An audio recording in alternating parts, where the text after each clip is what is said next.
Dear students, carbohydrates में हमने disaccharide शुरू किया हुआ था, जिसमें हम सुक्रोज और लैक्टोज जो है कवर कर चुके हैं, और अब इसमें लास्ट डाइसैकेराइड बचा है, दैट इज़ माल्टोज। और इसको हम माल्ट शुगर भी बोल देते हैं क्योंकि माल्ट में पाया जाता है। अब माल्ट क्या होता है?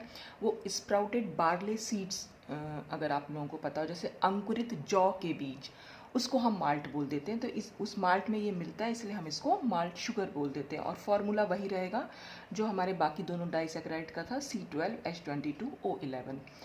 अब हम इसके स्ट्रक्चर पे आ जाते हैं। तो मॉलिक्यूलर फार्मूला तो जैसे मैंने आपको भी बताया, C12H22O11 रहेगा।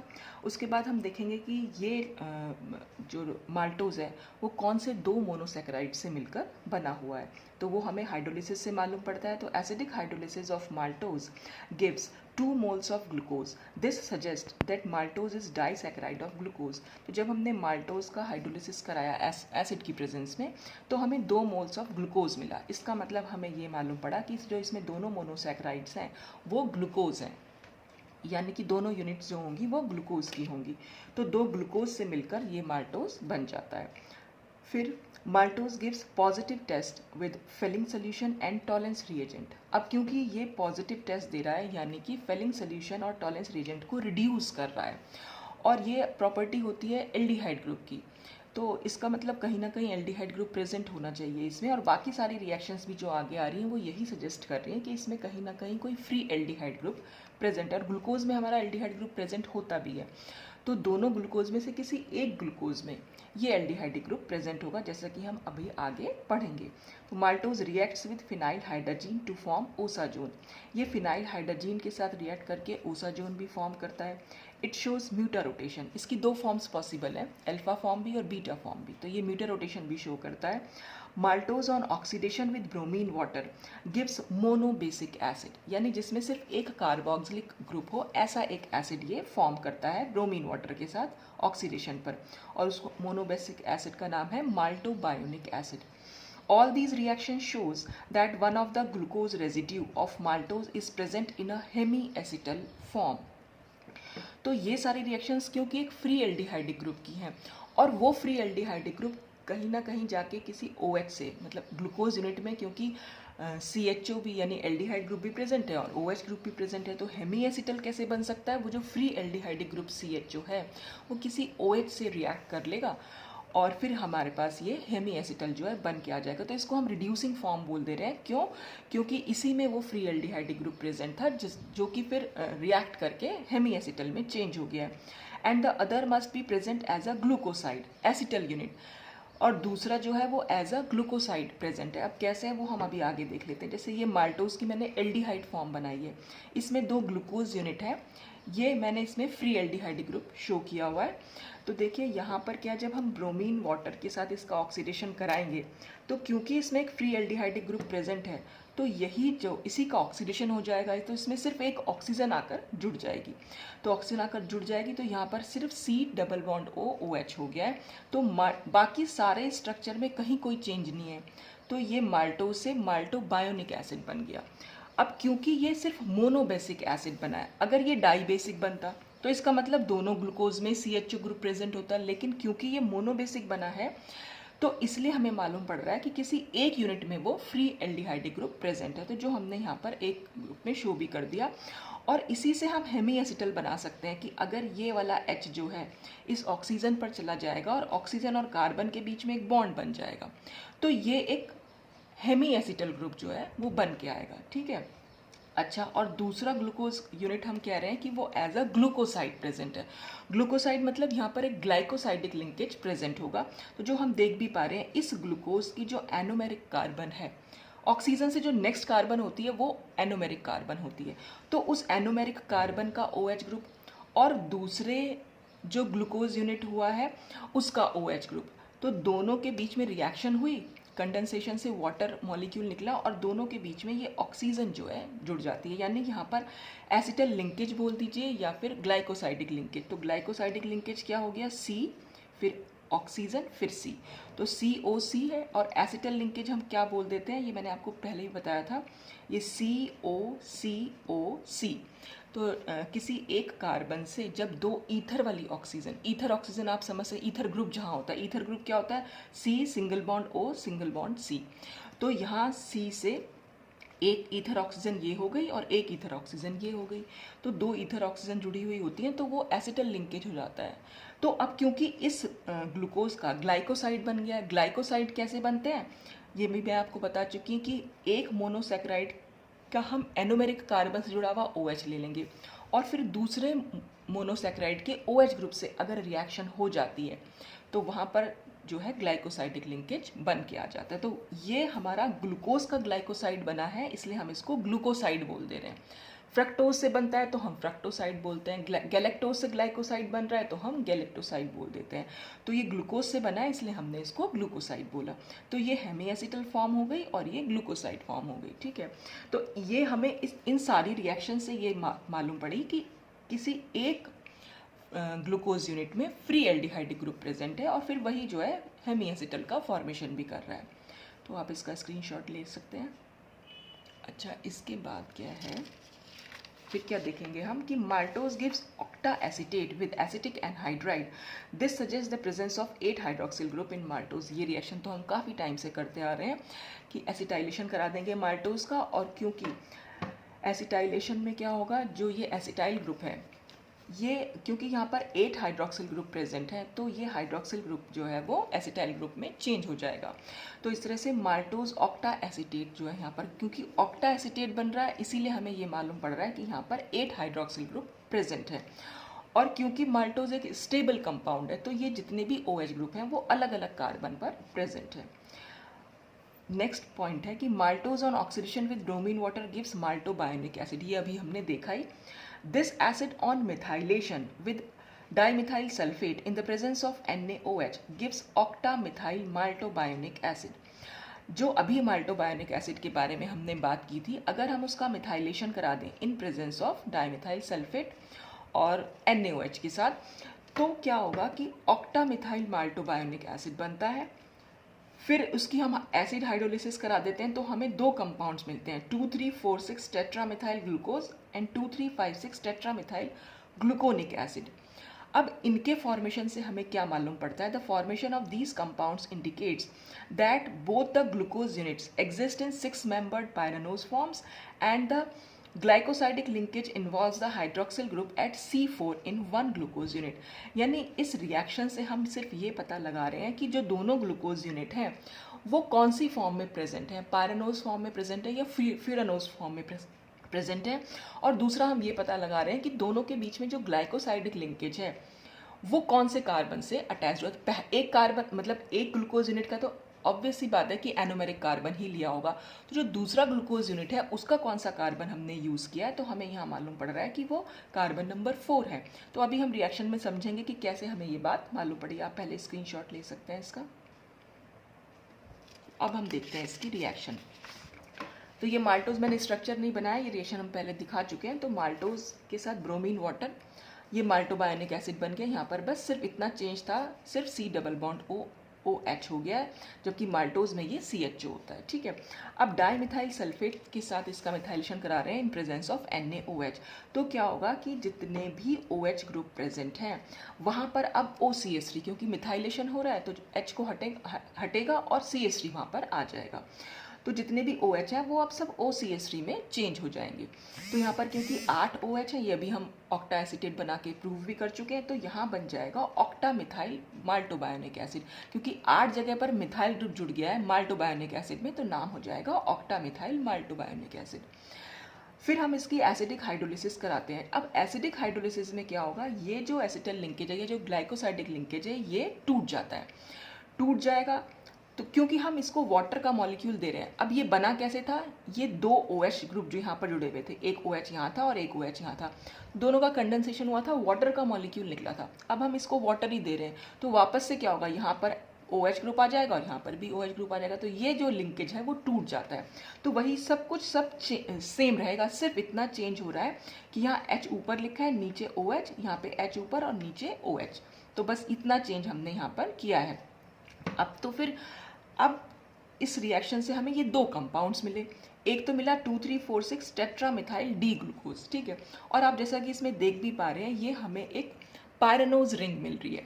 पायरेनोज भी मैं कई बार बता चुकी हूँ। पायरन कंपाउंड एक हाइड्रोसाइक्लिक कंपाउंड है जो 6 मेंबर्ड कंपाउंड होता है। तो पायरन रिंग क्या हुई, उसमें 5 कार्बन एटम्स होते हैं और 1 ऑक्सीजन होता है। तो ये 6 मेंबर्ड रिंग हुई। तो ये पायरेनोज फॉर्म में प्रेजेंट है। और यहाँ पर भी अगर यहाँ पर ये भी रिंग स्ट्रक्चर बन पाता तो ये भी एक पायरेनोज फॉर्म ही बनती, ठीक है। तो हमें यहाँ से तो मालूम पड़ा कि जो दोनों ग्लूकोज यूनिट हैं वो पायरेनोज फॉर्म में प्रेजेंट है। और दूसरा हमें लिंकेज कैसे मालूम पड़ा, तो इस एक की तो हम एनोमेरिक कार्बन लेंगे ही लेंगे। तो ऑक्सीजन से जो नेक्स्ट कार्बन होगी वो एनोमेरिक, यानी कि कार्बन नंबर 1, ग्लूकोज में कार्बन नंबर 1 जो होती है वो एनोमेरिक कार्बन होती है। तो ये एनोमेरिक कार्बन होगी। और दूसरे का कौन सा लिंक कैसे हमें मालूम पड़ रहा है, क्योंकि हमें यहाँ पर हाइड्रोक्सिल ग्रुप और यहाँ पर भी हाइड्रोक्सिल ग्रुप मिल रहा है। तो जाहिर सी बात है ये आपस में लिंक्ड रहे होंगे, तभी तो इनका यहाँ मिथाइलेशन नहीं हो पाया, अदरवाइज तो मिथाइलेशन हो जाता। तो क्योंकि ये आपस में लिंक्ड हैं तो इसीलिए ये OH में, मतलब हमें जो मिला तो ये OH ग्रुप ही यहाँ पर मिला, ठीक है, OCH3 नहीं मिला। तो इससे हमें ये बात मालूम पड़ रही है कि ये कार्बन नंबर 1 और इसका कार्बन नंबर 4 आपस में लिंक्ड रहा होगा, यानी जुड़े हुए रहे होंगे आपस में, इसीलिए यहाँ पर ये मिथाइलेशन शो नहीं कर पा रहे। तो इसलिए लिंकेज जो दूसरे मॉलिक्यूल का हमें मालूम पड़ा वो C4 पर हमें मालूम पड़ गया। अब इसके बाद क्या है, जब हमें लिंकेज मालूम पड़ गया तो बस हमें सिर्फ इतना देखना है कि ये जो हमने यहाँ अल्फा फॉर्म बना दी अपनी मर्जी से। अल्फा फॉर्म क्या होती है कि अगर हम नीचे की साइड OH ग्रुप को बना दें, ठीक है, H ऊपर और OH नीचे, तो यहाँ पर ये अल्फा या बीटा कुछ भी हो सकता है। अभी हमें पता नहीं है कि ये अल्फा है, वो तो मैंने बना दिया ऐसे क्योंकि हमारे पास स्ट्रक्चर मैंने पहले ही शो कर रखा है इसमें। लेकिन हमें ये बात मालूम कैसे पड़ी, हम क्यों बना रहे हैं इस OH को नीचे या ये स्ट्रक्चर को नीचे की साइड ऐसे क्यों बना रहे हैं कि maltose is hydrolysed bye enzyme maltase. एक तो वो माल्टेज एंजाइम द्वारा हाइड्रोलाइज हो सकता है, ठीक है, एसिडिक हाइड्रोलाइसिस तो हो ही सकती है, साथ साथ जो एंजाइम हम यूज़ कर रहे हैं माल्टेज या फिर अल्फा ग्लूकोसाइडेज से ये हाइड्रोलाइज हो सकता है। और अल्फा ग्लूकोसाइडेज जो है वो कैरेक्टरिस्टिक एंजाइम है किस चीज़ के लिए, जो अल्फा ग्लूकोसाइड्स होते हैं, यानी ग्लूकोज के वो ग्लाइकोसाइड्स जिनमें अल्फा ग्लाइकोसाइडिक लिंकेज होगा। और अल्फा ग्लाइकोसाइडिक लिंकेज कब प्रेजेंट हो सकता है, जब हम जो भी एनोमेरिक कार्बन जिस ग्लूकोज यूनिट की बना रहे हैं उसकी अगर हम अल्फा फॉर्म बना दें, उस ग्लूकोज यूनिट की अगर हम अल्फा फॉर्म बनाएंगे तो वहाँ पर वो अल्फा ग्लूकोसाइड कहलाएगा। तो अल्फा ग्लूकोसाइड क्योंकि इसकी हाइड्रोलिसिस अल्फा ये ग्लूकोसाइडेज से हो रही है, तो इसी से हमें मालूम पड़ रहा है कि जो ये फॉर्म है हमें अल्फा बनानी है क्योंकि इसमें अल्फा लिंकेज प्रेजेंट है। तो this result shows that the glycosidic linkage in maltose is alpha, ठीक है। तो सिर्फ हमें अल्फा ग्लूकोसाइडेज या बीटा ग्लूकोसाइडेज से ही सिर्फ मालूम पड़ जाता है कि लिंकेज कौन सी है। तो अगर यहाँ पर बीटा यूज हुआ होता तो फिर ये बीटा फॉर्म में प्रेजेंट होता, ठीक है। तो यहाँ पे ग्लाइकोसाइडिक लिंकेज भी हमें मालूम पड़ गया अल्फा है, तो बस अब हम स्ट्रक्चर इसका इजीली बना सकते हैं। तो हमने क्या करना है, 2 ग्लूकोज यूनिट बना देनी है। 2 ग्लूकोज यूनिट में क्योंकि हमें यहाँ पर मैंने आपको बताया था ग्लाइकोसाइडिक लिंकेज अल्फा या बीटा हम कैसे बना सकते हैं कि हमें जिस भी एनोमेरिक कार्बन को हम रिएक्ट कराने जा रहे हैं बस उसका हमें H और OH बनाना होता है, ठीक है, अल्फा फॉर्म बनानी, क्योंकि ये अल्फा ग्लाइकोसाइडिक लिंकेज निकल के आया और अल्फा फॉर्म में OH हम नीचे की साइड बनाते हैं। तो यहाँ पर OH हमने नीचे बनाया होगा और ये भी OH, तो दोनों के बीच में जो रिएक्शन हुई होगी वाटर का मॉलिक्यूल निकल के बीच में यहाँ पर ग्लाइकोसाइडिक लिंकेज बन गया 1,4, इसकी 1 कार्बन है और इसकी 4 कार्बन है। अल्फा सिर्फ इसलिए बोल रहे हैं कि इस जिसकी भी हमने एनोमेरिक कार्बन ली हुई है उसको हमने अल्फा फॉर्म में बनाया हुआ है, ठीक है। और ये एनोमेरिक कार्बन हो जाएगी माल्टोज के लिए हम मानेंगे इसको। तो अगर हमने यहाँ अल्फा माल्टोज लिखा है इसलिए हमने ये OH नीचे बनाया। अगर आपको बीटा माल्टोज बनाना है तो आप OH ऊपर और H नीचे बना सकते हैं, ठीक है। तो ये ग्लूकोज यूनिट हमारी रिड्यूसिंग हो गई क्योंकि ये हेमी एसिटल फॉर्म में प्रेजेंट है। यहाँ पर फ्री एल्डिहाइड ग्रुप भी प्रेजेंट है कि जो हमारा ये H है ये वापस यहाँ पहुँच जाए और कार्बन और ऑक्सीजन के बीच का बॉन्ड टूट जाएगा तो CHO ग्रुप आ जाएगा। और CHO ग्रुप टॉलेंस रिएजेंट और फेलिंग रिएक्शंस को रिड्यूस करता है और माल्टोज भी इन रिएजेंट्स को रिड्यूस कर रहा है। तो इसका मतलब यहाँ पर एक फ्री एल्डिहाइड ग्रुप प्रेजेंट था जो अब हेमी एसिटल फॉर्म में हमने दिखाया हुआ है। और ये हमारी ग्लूकोज यूनिट है नॉन रिड्यूसिंग। नॉन रिड्यूसिंग ये इसलिए क्योंकि यहाँ पर कोई फ्री एल्डिहाइडिक या फ्री हेमी एसिटल ग्रुप नहीं है, क्योंकि इसकी एनोमेरिक कार्बन का OH ग्रुप इसके OH ग्रुप से जुड़ गया है यहाँ पर। तो ये हमारा अल्फा माल्टोज जो है बन के आता है। अब इसी में हम एक चीज़ और ले लेते हैं कि फर्मेंटेशन। तो अल्फा माल्टोज हमारी रिड्यूसिंग शुगर है, लेक्टोज भी हमारी रिड्यूसिंग शुगर थी, सिर्फ एक सुक्रोज ऐसी है जो नॉन रिड्यूसिंग शुगर है। ये बात आप ध्यान रख लीजिएगा, क्योंकि जितने MCQs होते हैं उसमें कई बार ये क्वेश्चन पूछ लेते हैं। तो अब इसमें लास्ट टॉपिक एक फर्मेंटेशन हम और पढ़ लेते हैं। फर्मेंटेशन में कई बार ये एंजाइम्स आपको याद होने चाहिए। तो माल्टोज का जब फर्मेंटेशन करते हैं, ईस्ट की प्रेजेंस में इसका फर्मेंटेशन होता है। तो माल्टोज और जो ये होता है सुक्रोज, इसको तो ईस्ट जो है फर्मेंट कर सकता है, लेकिन लैक्टोज को बैक्टीरिया फर्मेंट करता है, वहाँ पर ईस्ट की यूज़ नहीं हो पाता है, ये भी आप ध्यान रखिएगा। तो माल्टोज का फर्मेंटेशन ईस्ट से होता है, और ईस्ट में जो माल्टेज एंजाइम होता है वो पहले माल्टोज को ग्लूकोज में चेंज करता है, और फिर ईस्ट में ही प्रेजेंट जो जाइमेज एंजाइम होता है वो इस ग्लूकोज को इथाइल अल्कोहल में फर्मेंट कर देता है। तो हमें फाइनली क्या मिलता है, माल्टोज के फर्मेंटेशन से इथाइल अल्कोहल और कार्बन डाइऑक्साइड।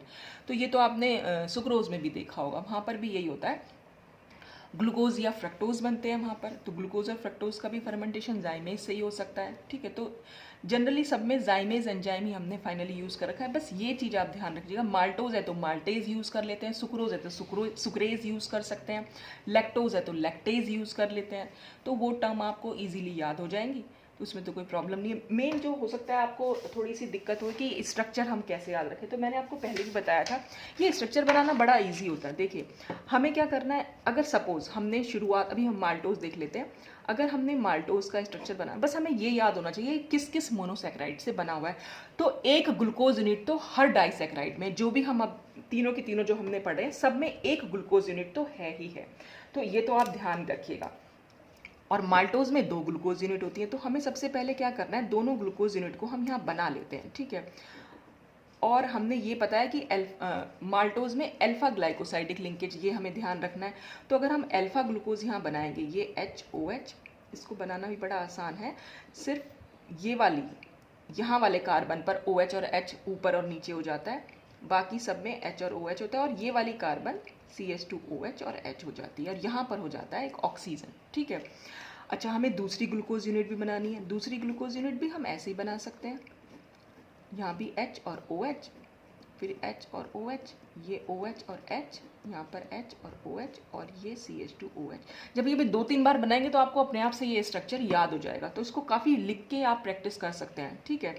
अब हमने क्या करना है, अब देखिए लिंकेज, इसकी तो हमें ये जहाँ भी हम पहला, जो आप ये याद रखिएगा, जो भी हम पहली बार बना रहे हैं उसका हमें एनोमेरिक कार्बन लेना है, और ऑक्सीजन से जो नेक्स्ट कार्बन है वो हमारा एनोमेरिक कार्बन होता है। अब क्योंकि ये अल्फा ग्लाइकोसाइडिक लिंकेज होता है तो हमने इसलिए OH को इसमें नीचे बना दिया, ठीक है। और जो ठीक इसके सामने आ रहा है, तो इसका ये काउंट कैसे करेंगे हम, ये नंबर 1 है, ये नंबर 2, ये नंबर 3 और ये नंबर 4, ठीक है।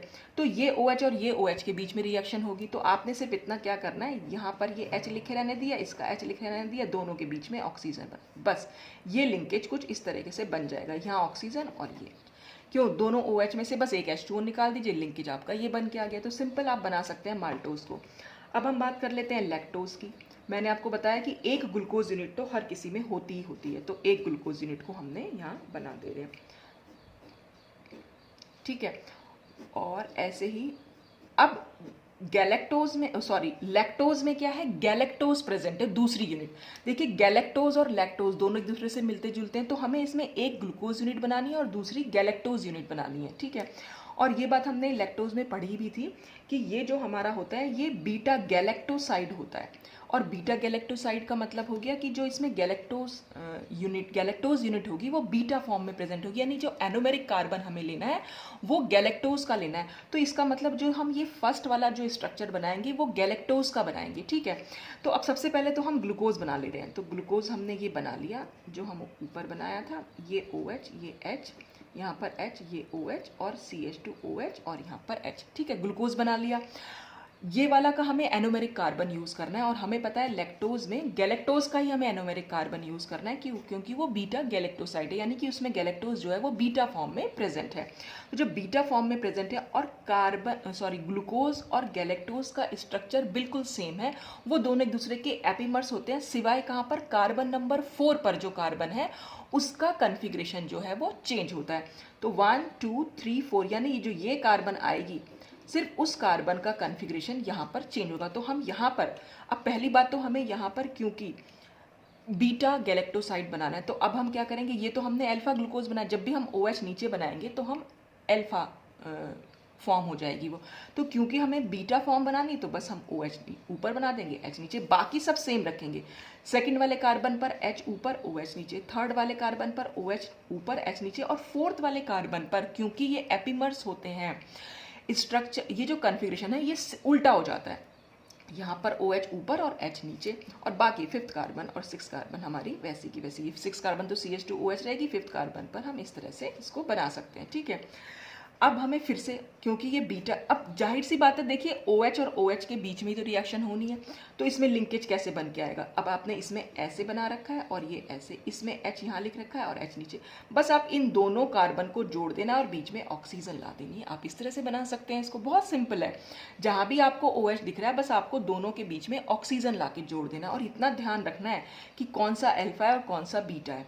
तो लैक्टोज में देखिए गैलेक्टोज में वर्ड लैक्टोज अपने आप ही छुपा हुआ है, तो आप इस तरह से भी ध्यान रख सकते हैं कि लैक्टोज में एक तो ग्लूकोज है और दूसरा गैलेक्टोज है, क्योंकि एक ग्लूकोज यूनिट तो सभी में है। अच्छा, अब हम आ जाते हैं सुक्रोज थोड़ा सा डिफरेंट हो जाता है। सुक्रोज में भी हमें एक ग्लूकोज यूनिट तो बनानी पड़ेगी, तो हमने यहाँ पर एक ग्लूकोज यूनिट बना ली, HOH, फिर HOH, यहाँ पर OH, ये H और ये OH, ये CH2OH और ये H, ठीक है। अब यहाँ पर जो फ्रक्टोज यूनिट है वो हमारी फ्यूरानोस फॉर्म में प्रेजेंट होती है, तो फ्यूरानोस फॉर्म बना लेते हैं। फ्यूरानोस फॉर्म क्या हो जाएगी, ये 4 कार्बन एटम होंगे और एक ऑक्सीजन होगा, फ्यूरान जैसा हो जाता है ये, ठीक है। और इसका जो एनोमेरिक कार्बन होता है वो सेकंड नंबर कार्बन होता है, तो ऑक्सीजन से जो नेक्स्ट कार्बन होगा वो सेकंड नंबर है, तो फर्स्ट नंबर कार्बन कहाँ रहा होगा, फर्स्ट नंबर कार्बन CH2OH, ये है फर्स्ट नंबर कार्बन, और इसका OH ऊपर। अब इसका OH ऊपर क्यों बनाया, क्योंकि इसमें जो ये है, क्या बोलते हैं, फ्रक्टोज, ये बीटा फॉर्म में प्रेजेंट है, और ग्लूकोज जो है वो हमारा अल्फा फॉर्म में प्रेजेंट है। तो हमने क्या करा, इसीलिए हमने CH2OH नीचे और OH ऊपर बनाया, और अगर हमें अल्फा फॉर्म बनानी होती तो CH2OH ऊपर बनाते, OH नीचे बनाते। तो बस हमें एनोमेरिक कार्बन पर ही चेंज करना होता है, और ऑक्सीजन से नेक्स्ट कार्बन एनोमेरिक कार्बन है, लेकिन फ्रक्टोज में anomeric carbon second number carbon होती है, क्योंकि वहीं पर कार्बोनिल ग्रुप जो है, कीटोनिक ग्रुप जो है वहाँ पर जुड़ा हुआ होता है, ठीक है। और बाकी सब स्ट्रक्चर जो है इसके जैसा ही रहेगा, ग्लूकोज के जैसा ही रहेगा।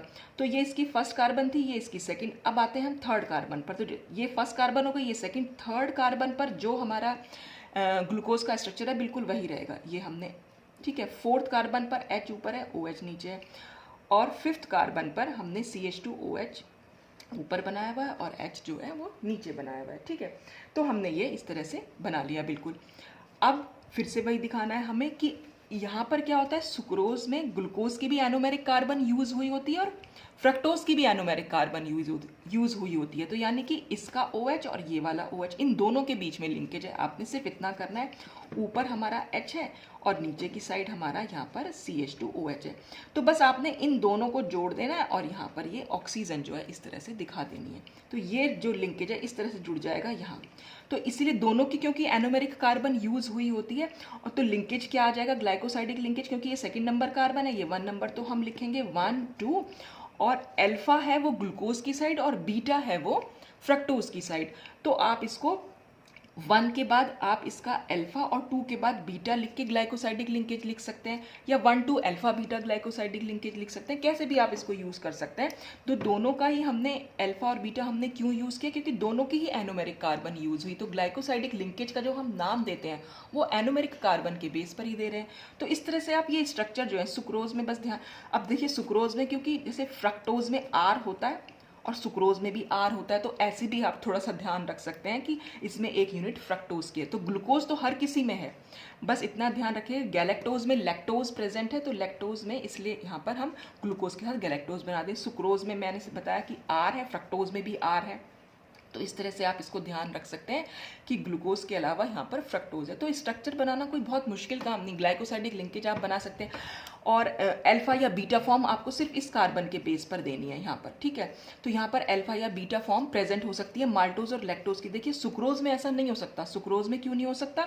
क्योंकि सुक्रोज की जो एनोमेरिक कार्बन है दोनों ही यूनिट्स की वो आपस में ज्वाइंट है, इसीलिए तो ये म्यूटर रोटेशन शो नहीं करता है, इसीलिए इसमें कोई फ्री एल्डिहाइड ग्रुप प्रेजेंट नहीं, क्योंकि जो इसकी हेमी एसिटल फॉर्म है वो फ्री नहीं है, वो तो जुड़ा हुआ है यहाँ पर। तो दोनों की एनोमेरिक कार्बन एक दूसरे से जुड़ी हुई है, इसलिए यहाँ पर ये जो है नॉन रिड्यूसिंग शुगर कहलाती है, ये रिड्यूस नहीं कर पाती टॉलरेंस रीजेंट और फेलिंग सोल्यूशन को। तो इसकी अल्फा बीटा फॉर्म हम बना सकते हैं इन कार्बन के बेसिस पर। OH को ऊपर बना दीजिए, H को नीचे, तो बीटा फॉर्म बन जाएगी। लेकिन सुक्रोज में ये पॉसिबल नहीं है, तो बहुत ईजी है। बस माल्टोज में अल्फा होता है, इसमें बीटा होता है, इसमें अल्फा बीटा दोनों होते हैं। तो ये थोड़ा सा याद करने की ज़रूरत है, 2-3 बार अगर आप रिवाइज करेंगे तो अपने आप से याद हो जाएगा। तो आज ये आपका जो है डाइसैकेराइड भी खत्म हुई और आज आपकी ये कार्बोहाइड्रेट वाली यूनिट भी खत्म हुई। अब नेक्स्ट यूनिट में इसके बाद केमिस्ट्री ऑफ प्रोटीन से स्टार्ट करूंगी। तो आज के लिए बस इतना ही। Thanks for watching.